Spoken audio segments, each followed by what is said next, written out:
اللہ تعالیٰ نے قرآن مجید میں رمضان کے روزوں کے ساتھ دعا کا تذکرہ کیا۔ وَإِذَا سَأَلَكَ عِبَادِي عَنِّي فَإِنِّي قَرِيبٌ، فرمایا کہ اے نبی آپ ان سے یہ کہہ دیجئے کہ جب میرے بندے میرے بارے میں پوچھیں تو آپ ان کو بتا دیں کہ میں تمہارے قریب ہوں۔ اجیب دعوت الداعی اذا دعان، جب کوئی مجھے پکارتا ہے تو میں اس کی دعوت کا، اس کی دعا کا جواب دیتا ہوں۔ دعا اور رمضان یہ دونوں ساتھ ساتھ ہیں۔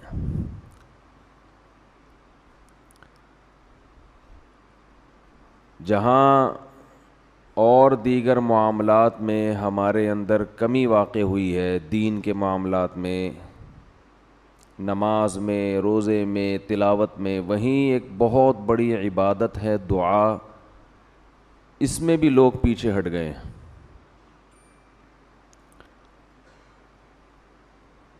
اور شیطان کی کوشش یہ ہوتی ہے کہ وہ آپ کو کوئی دوسرا آلٹرنیٹ دیتا ہے تاکہ آپ اصل کو چھوڑ کر اس متبادل میں مشغول ہو جائیں، کیونکہ اگر آپ کے پاس آلٹرنیٹ نہیں ہوگا تو پھر آپ اسی اصل پہ قائم رہو گے۔ حکومت جب کوئی سڑک بناتی ہے، بلکہ پہلے سے جو سڑک ہے اس میں ریپیئرنگ کا کام کرتی ہے، تو لوگوں کو متبادل راستہ دیتی ہے۔ لکھا ہوتا ہے نا کہ آگے کام ہو رہا ہے، ہم معذرت خواہ ہیں، متبادل راستہ۔ وہ کچے میں ہوتا ہے متبادل، وہاں آپ اتار کے تھوڑا سا آگے ٹرن ماریں گے تو دوبارہ ہائی وے پہ چڑھ جائیں گے آپ۔ یہ متبادل راستہ گورنمنٹ کیوں دیتی ہے؟ اس لیے کہ نہیں دیں گے نا تو ایسا نہیں ہوگا کہ لوگ وہاں کھڑے رہیں قیامت تک کہ آگے چونکہ سڑک پہ کام ہو رہا ہے، یا لوگ واپس چلے جائیں، ایسا بھی نہیں ہوگا۔ واپس جانا شروع کریں، اتنی لمبی ٹریفک کی لائن لگ جائے گی، پھر آپ 2 گھنٹے کا سفر کر چکے ہیں تو واپس کون مڑے گا بھائی؟ نتیجہ یہی ہوگا کہ اسی ریپیئرنگ والے راستے پر ہی لوگ گاڑیاں لے کے چڑھ جائیں گے۔ تو اس لیے جب بھی کسی ٹریک پر سے لوگوں کو اتارنا ہوتا ہے تو اس کا طریقہ یہ ہوتا ہے کہ دوسرا متبادل راستہ دیا جائے ان کو۔ یہاں تک بات سمجھ میں آ گئی ہے؟ یہی کام شیطان کر رہا ہے، کیونکہ شیطان بہت ہی ہوشیار ہے۔ شیطان جو ہے نا وہ بہت بڑی فلم ہے۔ تو وہ کیا کرتا ہے کہ بے دین کو تو ایسا کرتا ہے کہ جو جائز خواہشات ہیں ان سے ہٹا کے حرام خواہشات کی طرف لے کر جاتا ہے، حالانکہ وہ خواہشات کی نوعیت ایک ہی جیسی ہوتی ہے۔ آپ کو بھوک لگ رہی ہے تو بھائی چوری کر کے بھی روٹی کھا سکتے ہو، اور جیب میں پیسے ہیں اس طرح بھی کھا سکتے ہو۔ چوری کرو گے ایک دفعہ آسانی ہوگی، لیکن ہمیشہ پھر چوری کرنی پڑے گی، ہر دفعہ کی ٹینشن۔ اور اگر پیسے کما لو گے تو ایک دفعہ کی ٹینشن ہے، لیکن ہمیشہ پھر عزت کے ساتھ خرید کے ساری زندگی کھاتے رہو گے۔ اب بھوک تو پوری کرنی ہے نا، تو شیطان کیا کرتا ہے، چور کو حلال راستہ سے ہٹا کے حرام بتاتا ہے، جس میں ٹینشن بھی زیادہ، ڈپریشن بھی، ضمیر بھی ملامت کرے گا، عزت کا جنازہ بھی نکلے گا۔ تو بے دین آدمی کو شیطان حلال خواہشات سے ہٹا کر کس طرف لاتا ہے؟ بولے نا یار حرام، وہ نکاح سے ہٹائے گا زنا کی طرف لائے گا. تو ہر چیز میں ایسا ہی کرے گا شیطان. دیندار آدمی کو جو دین کو فالو کر رہا ہے، دین پہ چلنا چاہتا ہے، اسے شیطان سنت سے ہٹا کے متبادل راستہ بدعت والا دے گا. یا وہ بدعت نہ بھی ہو لیکن وہ سنت جیسی اس میں روحانیت نہیں ہوگی، ایسا راستہ دے گا شیطان اس کو. سمجھ میں میرا خیال ہے آ رہی ہے بات؟ تھوڑی کہ ہمیشہ سمجھ میں نہ آئے، کبھی کبھی آتی بھی ہے. تو وہ ہمیشہ ایسا راستہ دے گا جو یا تو بدعت ہوگا وہ راستہ، یا اس میں بدعت نہ بھی ہو تو کم از کم جو سنت میں روحانیت تھی وہ اس راستے میں نہیں ہوگی. دعا کے معاملے میں بھی شیطان نے یہی کام کیا ہے. آدم علیہ السلام سے لے کے ہمارے نبی صلی اللہ علیہ وسلم تک جتنے پیغمبر آئے، پھر آج تک جتنے بڑے بڑے علماء، صلحاء، اولیاء، وہ اپنے تمام کاموں میں دعا کو بہت زیادہ فوکس کیا کرتے تھے کہ ہاتھ اٹھا کے اللہ سے گڑ گڑا کے دعا مانگی جائے. شیطان نے کیا کیا؟ دعاؤں سے ہٹا کے لوگوں کو وظیفوں پہ لگا دیا.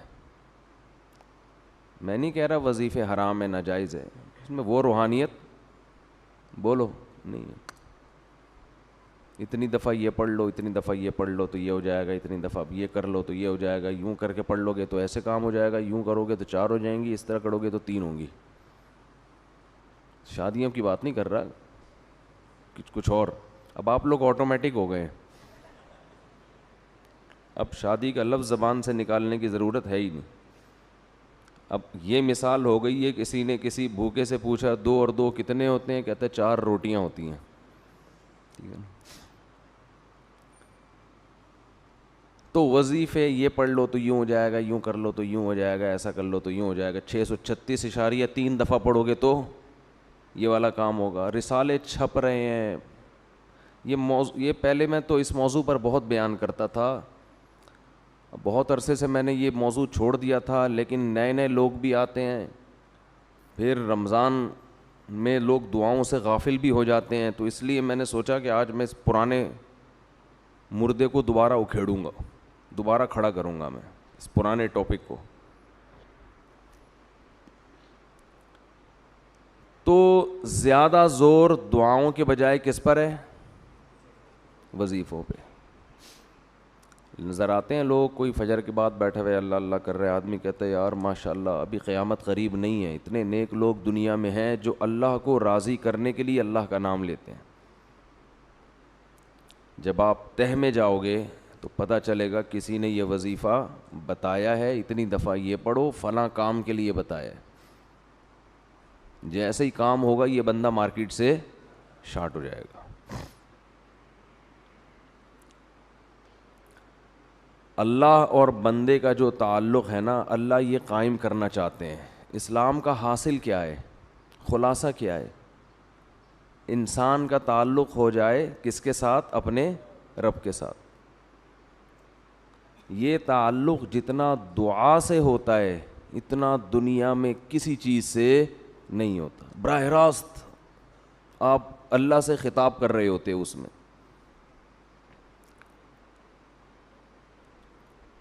تو شیطان نے کیا کیا؟ دعاؤں سے ہٹا کے کس میں لگا دیا؟ وظیفوں میں. وہ بھی دعا ہی ہوتی ہے وظیفہ بھی، لیکن اس میں جذبہ دعا والا نہیں ہوتا. وہ پڑھا جاتا ہے، مانگا نہیں جاتا. کہتے ہیں نا کتنا وظیفہ پڑھ لیا. دعا میں یہ نہیں کہتے کتنی پڑھ لی، کتنی مانگ لی. یہ بہت بڑا فرق ہے. اور کمال کی بات ہے قرآن و سنت میں جو پیغمبروں کی دعائیں ہیں ان کو بھی ہم نے وظیفے بنا کے پڑھنا شروع کر دیا ہے، وہ بھی مانگی نہیں جا رہی. یونس علیہ السلام اللہ کی اجازت کے بغیر اپنی قوم کو چھوڑ کے نکل گئے. اللہ کی طرف سے آپ کو تنبیہ ہوئی, سمندر میں ڈالے گئے, مچھلی نے آپ کو نگل لیا. تو اب وہاں یونس علیہ السلام نے مچھلی کے پیٹ میں بیٹھ کر لا الہ الا انت سبحانک انی کنت من الظالمین یہ دعا مانگی تھی, جس کے یہ الفاظ تھے. یہ دعا تھی, اے اللہ تیرے سوا کوئی عبادت کے لائق نہیں ہے, سبحانکا تو ہر عیب سے پاک ہے. کیا مطلب؟ میرے ساتھ جو یہ کچھ ہو رہا ہے یہ تیرا قصور نہیں ہے, کیونکہ تو ہر عیب سے پاک, یہ تو نے غلط نہیں کیا.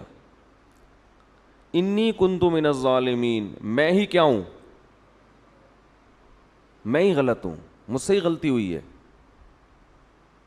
تو یہ الفاظ میں کیا کہنا چاہ رہے ہیں کہ میری غلطی کو معاف کر دے, یعنی بزبان حال یہ میسج تھا نا, یہ چھپی ہوئی دعا ہے اس کے اندر کہ اے اللہ تو ہر عیب سے پاک ہے, تو نے ظلم نہیں کیا, غلطی کس کی ہے, میری ہے, میں اپنی غلطی کا اعتراف کرتا ہوں. کیا مطلب؟ مجھے اس مصیبت سے نکال دے. فاستجبنا لہ فاستجاب لہ فنجیناہ من الغم, ہم نے دعا کو قبول کیا اور ان کو اس غم سے نکالا ہے ہم نے. ہونا یہ چاہیے کہ ہمیں جب کوئی غم ہو تو ہم بھی یہ دعا مانگیں جو یونس علیہ السلام نے مانگی تھی, اے اللہ یہ جو مجھ پر مصیبت آئی ہے تیرا قصور نہیں ہے, میں خطاوار ہوں. یہی دعا پڑھنی چاہیے نا, مانگنی چاہیے. اب دیکھو میرے منہ سے بھی پڑھ نہیں نکل رہا ہے, لیکن ہم یہ دعا جو ہے نا لا الہ الا انت والی, یہ دعا مانگتے نہیں ہیں بلکہ پڑھتے ہیں 101 دفعہ, 1,00,000 دفعہ, 345 دفعہ. سمجھ میں آ رہی ہے بات؟ یہ مانگی نہیں جاتی بلکہ کیا کی جاتی ہے, پڑھی جاتی ہے. جب پڑھی جاتی ہے تو مخصوص دانوں پہ ایک خاص مقدار کو مکمل کرنا ہوتا ہے. اس میں یہ جذبہ ہی نہیں ہوتا کہ مجھ سے کوئی غلطی ہوئی ہے, تجھ سے نہیں ہوئی ہے, مجھ سے ہوئی ہے, میں اس غلطی کی تلافی کرتا ہوں, آئندہ نہیں کروں گا. ایسا کسی کی کھوپڑی میں تصور بھی, بول دے کیوں نہیں بھائی, نہیں ہوتا. تو قرآن اس سے آپ کو اس دعا کے ذریعے جو بتانا چاہ رہا ہے, جو ذہن بنانا چاہ رہا ہے, جو سوچ آپ کے ذہن میں اتارنا چاہ رہا ہے, وہ سوچ بنتی نہیں ہے. سمجھتے ہو کہ نہیں سمجھتے؟ ہاں جلیبیاں مل جائیں گی اس کے بعد آپ کو, کیونکہ ہم بچپن میں یہ وظیفہ پڑھنے مسجد میں جایا کرتے تھے, ورد ہوتا تھا آیت کریمہ کا 5,00,000 بار اور پتہ نہیں 2,00,000 بار. تو وہ دانے لا کے بوریوں کے بوری مسجد میں بچھائی جاتی تھیں, تو اعلان ہوتا تھا تو سارے محلے کے بچے مسجد میں ہم سمیت پہنچ جایا کرتے تھے. اس کے بعد جو گرم گرم جلیبیاں ملتی تھیں ان کی لذت اب تک زبان پہ محسوس ہوتی ہے. وہ جلیبیوں کا مزہ اب کہیں بھی نہیں آیا, ایسی گرم پتہ نہیں کہاں سے بنوا کے لا, مزہ بہت آتا تھا. جلیبی اگر گرم گرم ہو نا تو اس کا اپنا ہی مزہ ہے, کھا لیا کریں کبھی اپنے خرچے پہ. گوروں کو یہ سہولتیں ان کو کیا پتہ ہے یار, دودھ جلیبی کیا ہوتی ہے, جلیبی کیا, تو پیزا بس برگر 2-4 چیزیں ہی ہیں. کھانے کے جو چٹخارے ہندوستانیوں نے لیے ہیں نا, ہندوستانی اور پاکستانی, یہ چٹخارے آپ کو دنیا میں کہیں نظر نہیں آئیں گے. اور اب گورے بھی انہی کھانوں کے عادی ہو رہے ہیں. جب سے پاکستانی لوگ دنیا میں گئے ہیں نا, انڈین پاکستانی, تو گوروں کو بھی انہوں نے انہی چٹخاروں کا عادی بنا دیا. تو خیر, تو یونس علیہ السلام نے فنادا فی الظلمات, رات کے اندھیروں میں اللہ کو پکارا, سمندر کے اندھیرا, مچھلی کا پیٹ کا اندھیرا. زکریا علیہ السلام کو اولاد نہیں ملی, بیوی بوڑھی ہو گئی, خود بھی بوڑھے ہو گئے, ساری زندگی اللہ سے دعا مانگتے رہے, اولاد دے دے, اولاد دے دے, اولاد دے دے. رب لا تذرنی فردا وانت خیر الوارثین, اے اللہ مجھے اکیلا مت چھوڑ, مجھے تنہا مت چھوڑ, مجھے اولاد چاہیے. فاستجبنا لہ, قرآن کہتا ہے ہم نے آپ کی دعا کو قبول کیا. آج جس کی اولاد نہیں ہوتی وہ یہ دعا مانگتا نہیں ہے بلکہ 101 دفعہ پڑھتا ہے. سمجھ میں آ رہی ہے بات؟ تو اللہ سے دعا کا تعلق قائم کرنا چاہیے ہمیں. سب سے مضبوط بندے اور اللہ کا جو ریلیشن ہے نا, یہ دعا کے علاوہ کسی چیز سے نہیں بنتا. لیکن جو کام سب سے مقدس ہوتا ہے اس شیطان رکاوٹ بھی سب سے زیادہ بولو اسی میں ڈالتا ہے. شیطان آپ کو کسی عبادت سے اتنا نہیں روکے گا جتنا آپ کو دعا مانگنے سے روکے گا. آپ حیران ہوں گے کہ میں کیسی باتیں کر رہا ہوں. شیطان تو دعا مانگنے سے بالکل نہیں روکتا. ہاتھ اٹھاؤ, دعا مانگو, یوں کرو, صلی اللہ تعالیٰ علی خیر خلقی برحمتک یا ارحم الراحمین, پتلی گلی سے نکل لو. صبح شام 25 دفعہ مانگ رہے ہیں, مسجدوں میں بھی مانگتے ہیں, امام 27ویں رات میں بھی ہوتا ہے, ہول سیل کے حساب سے دعائیں چل رہی ہیں. اور ہم کہہ رہے ہیں کہ شیطان آپ کو جتنا دعا سے روکے گا اتنا کسی اور کام سے. شیطان کیا کرتا ہے, دعاؤں سے ہٹا کے کہاں لگا دیا, وظیفہ, یہ پڑھ لو اتنی دفعہ, یہ پڑھ لو, یہ پڑھ لو. ہاں تو میں یہ کر رہا تھا کہ جتنا دعا سے اللہ کا قرب ملتا ہے, تعلق بنتا ہے, اتنا کسی اور عبادت سے نہیں بنتا. تو شیطان سب سے زیادہ رکاوٹ جو ڈالتا ہے نا وہ دعا میں ڈالتا ہے. دعا نہیں مانگنے دو اس کو. تو میں یہ کہہ رہا تھا, آپ کہیں گے کہ اتنے تو مانگی جاتی ہیں دعائیں صبح و شام. اصل میں یہی مسئلہ ہے, مانگی نہیں جا رہی, پڑھی جا رہی ہیں. مانگی بولو نہیں جا رہی, پڑھی جا رہی ہیں. مانگنے کا اسٹائل وہ ہوتا ہے جو بھیکاری آپ سے جب بھیک مانگتا ہے. دیکھو نا مسجدوں میں کیسے کھڑے ہو کے مانگ رہے ہوتے ہیں, کیسی پہلے تمہید باندھتا ہے. وہ تمام حضرات سے گزارش ہے 2 منٹ کے لیے میری بات سن لیں. سب کو اپنی طرف متوجہ کرے گا, پھر رونا شروع کر دے گا. حالانکہ زیادہ تر فراڈ ہی ہوتا ہے اس میں. تو فراڈ اتنا اچھا ہے تو سچی مچی کا جب بھیکاری ہوگا وہ کیسا ہوگا آپ خود اندازہ لگاؤ. جب فراڈی اس اسٹائل سے مانگتے ہیں کہ آدمی کو لگتا ہے یہ بالکل حقیقت میں مستحق ہے, تو جو واقعی مستحق ہے اس کا اسٹائل کیسا ہوگا. یہ جو اکثر بھیکاری ہوتے ہیں نا, میں نہیں کہہ رہا 100%, اکثر ان میں فراڈی ہوتے ہیں. اکثر کیا ہوتے ہیں, اور رمضان میں تو پورا ایک ٹولے آتے ہیں ان کے, ٹھیکے دیے جاتے ہیں تو اس محلے سے, اور ان کے علاقے بکتے ہیں, چوک بکتے ہیں. یہ جو کیا کہتے ہیں اس کو یار, راؤنڈ اباؤٹ جو ہوتے ہیں نا اکثر, چورنگیاں, یہ بکتی ہیں بھکاریوں کی. لیکن آپ مانگنے کا اسٹائل دیکھو بھکاری کا. وہ یہ نہیں کہے گا آپ کے منہ پہ آ کے لا الہ الا انت سبحانک انی کنت من الظالمین, یہ نہیں کرے گا. وہ اس کی روح کو سمجھتا ہے, لا الہ الا انت سبحانک. وہ ایسا آپ کو روئے گا. وہ تو ہم اتنے بھکاری فراڈی دیکھ دیکھ کے اب اثر ہم پہ ختم ہو گیا ہے نا ٹھیک ہے نا. لیکن وہ مانگنے میں کمی نہیں کرتا. وہ ایسے اسٹائل سے مانگے گا کہ آپ کا دل چاہے گا کچھ نہ کچھ تو دو اس کو. ہمارے ایک دوست نے اپنا واقعہ سنایا. وہ بھکاریوں کو دیتے نہیں تھے. کہہ رہے میں گاڑی میں جا رہا ہوں, کہیں سگنل پہ گاڑی رکی ہے تو ایک بھکاری آ گیا میرے پیچھے, یار دے دو بھائی, کچھ تو دے دو یار, اللہ کا واسطہ. میں نے کہہ رہا اس کو ہٹایا, وہ اتنا چپک گیا کہ میں نے 50 روپے نکالے, یہ یار جان چھوڑ میری.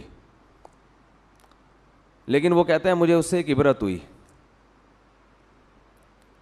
وہ کہتا ہے مجھ سے گناہ ہو گیا تھا، تو اسی دن میں نے اس گناہ سے توبہ کی، اور توبہ میں اللہ کو یہ کہا کہ اللہ میں معافی کا مستحق نہیں ہوں، کیونکہ میں پہلے بھی توبہ کر چکا ہوں، بار بار توڑ رہا ہوں، مستحق نہیں ہوں.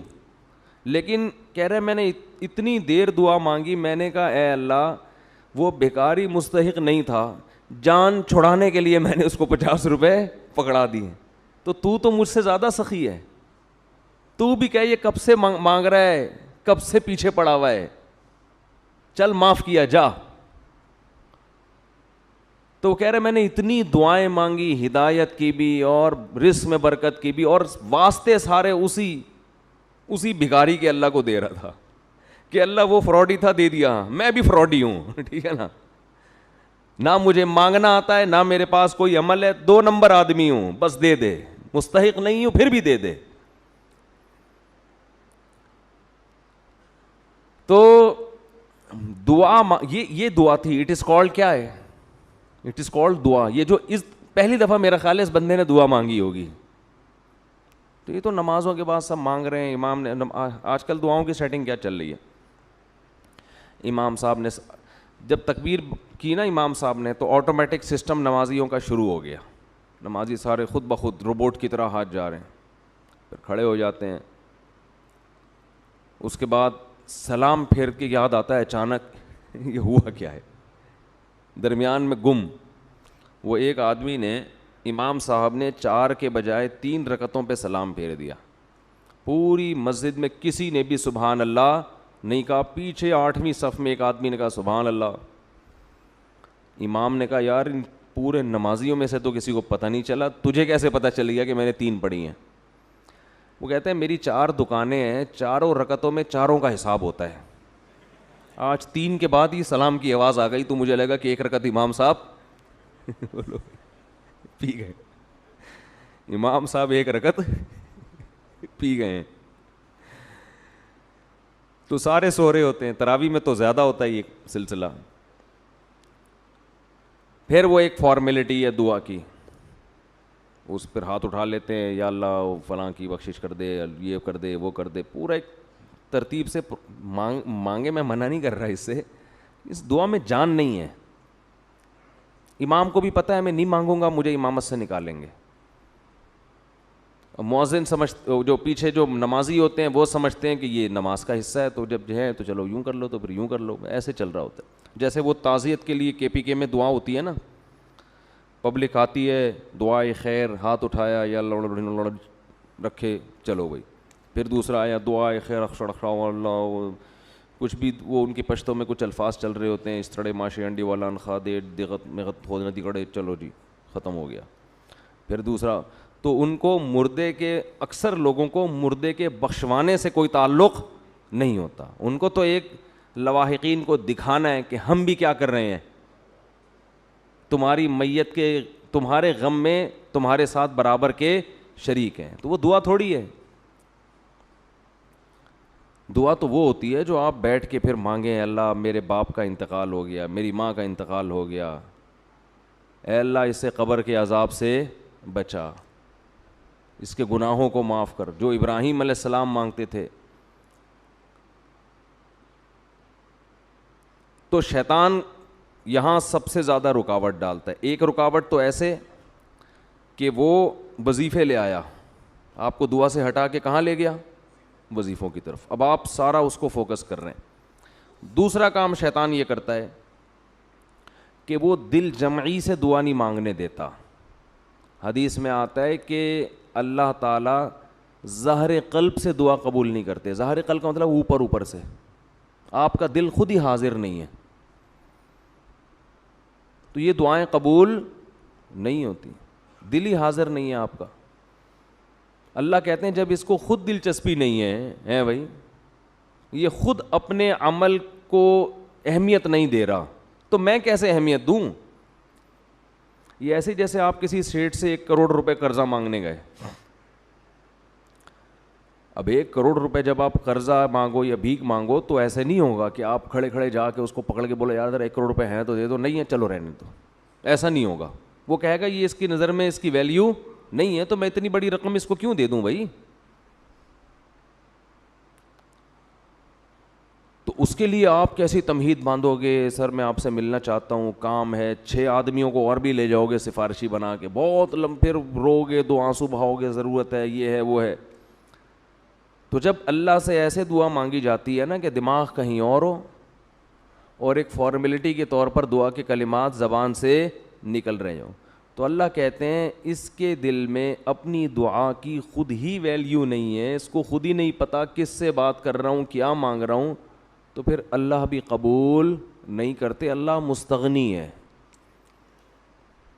تو شیطان دوسرا وار یہ کرتا ہے کہ دعا میں آپ کو دل لگانے نہیں دیتا.